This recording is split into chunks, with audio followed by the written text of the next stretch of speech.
tapat, matatag at maaasahan balitang tama at totoo lamang dito sa Pilipinas Network. Magandang araw sa ating mga kababayan sa Pilipinas at sa buong mundo. Huwag kalimutang pusuan ang video, sumubaybay at pindutin ang batingaw upang lagi kayong updated sa balita. Simulan na natin.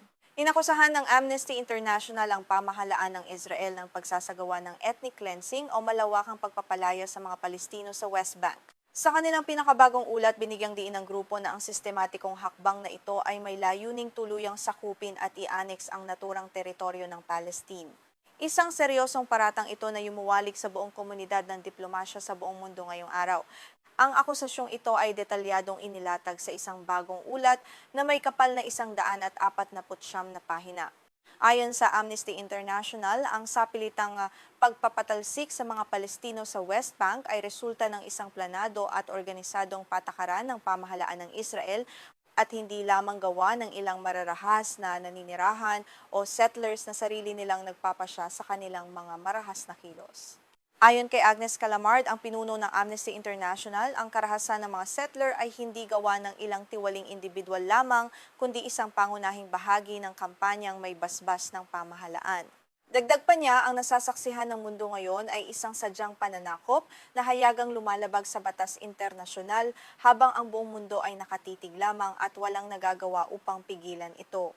Bagamat karamihan sa pagpapalayas ay pinangungunahan ng mga settler na nagtatayo ng mga outpost sa lupain ng mga Palestino, iginiit ng ulat na hindi ito mangyayari kung walang suporta ng gobyerno ng Israel.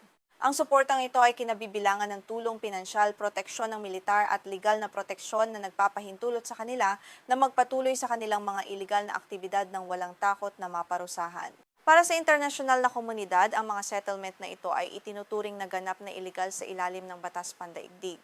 Gayunpaman, iba ang pananaw ng Israel na itinuturing ang West Bank bilang isang disputed territory o pinagtatalo ng lupain. Ayon sa pamahalaan ng Israel, ang pinal na katayuan ng teritoryong ito ay dapat na dumaan pa sa mga negosasyon sa pagitan ng magkabilang panig sa hinaharap. Batay sa datos mula sa United Nations, mahigit 100 nayon sa West Bank ang tuluyan ng nabakante o bahagyang nawala ng tao sa pagitan ng Enero taong 2023 hanggang Abril taong 2026. Ang malawakang pag-alis na ito ng mga residente ay nagpapakita ng lumalalang krisis sa rehiyon na nagdudulot ng matinding kawalan ng seguridad para sa mga lokal na mamamayan. Bukod dito, naitala ng United Nations ang higit sa 7,028 kaso ng individual na pagpapalaya sa mga Palestino dahil sa demolisyon ng kanilang mga tahanan at istruktura ng mga sundalong Israeli. Kasama sa bilangan na ito ang mga pamilyang paulit-ulit ng nakaranas ng pagpapalayas na lalong nagpapahirap sa kanilang pamumuhay at nagiiwan sa kanila na walang matitirhan. Sa nakalipas, mariing itinanggi ng Israel ang mga ganitong uri ng akusasyon, partikular na ang terminong ethnic cleansing na tumutukoy sa marahas na pagpapatalsik ng populasyon. Ayon sa Israel, ang mga ulat na ito ay nagpapakita lamang ng matagal nang kinikilingan laban sa kanila ng mga pandaigdigang organisasyon. Sa kasalukuyan, wala pang opisyal na tugon ng pamahalaan ng Israel sa bagong ulat na ito. Ang koalisyon ng pamahalaan ni Prime Minister Benjamin Netanyahu ay kasalukuyang pinamumunuan at pinangungunahan ng mga lider at taga-suporta ng mga settler.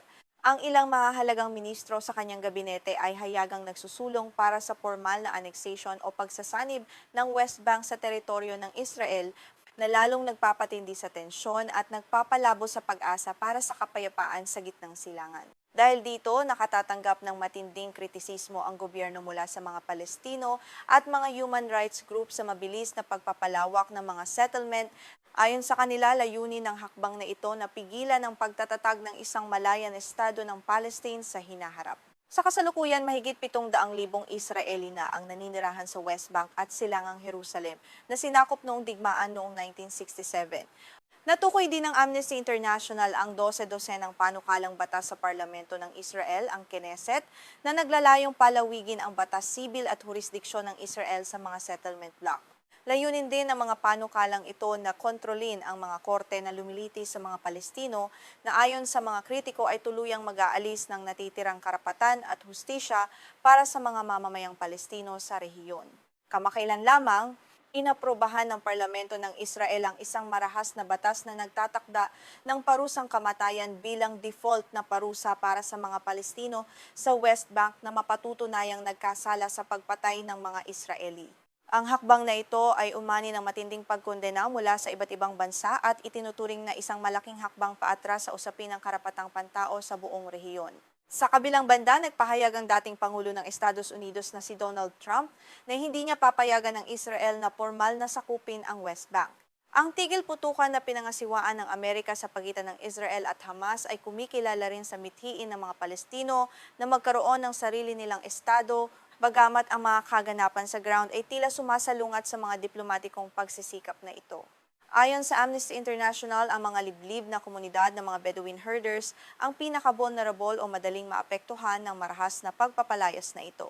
Dahil sila ay naninirahan sa malalayong lugar at hiwalay sa malalaking lungsod, mas mahirap para sa kanila ang lumaban o magdepensa laban sa mga armadong settler na nagtatayo ng mga outpost sa paligid ng kanilang mga tradisyonal na pastulan ng hayop.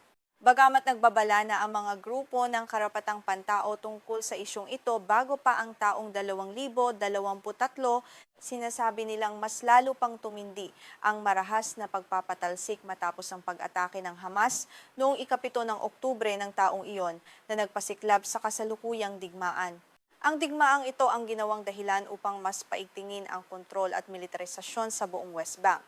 Ayon sa grupong Peace Now na nagbabantay sa mga settlement, 212 sa hindi bababa sa 300 at 63 umiiral na outpost sa West Bank ay itinayo simula noong taong 2023.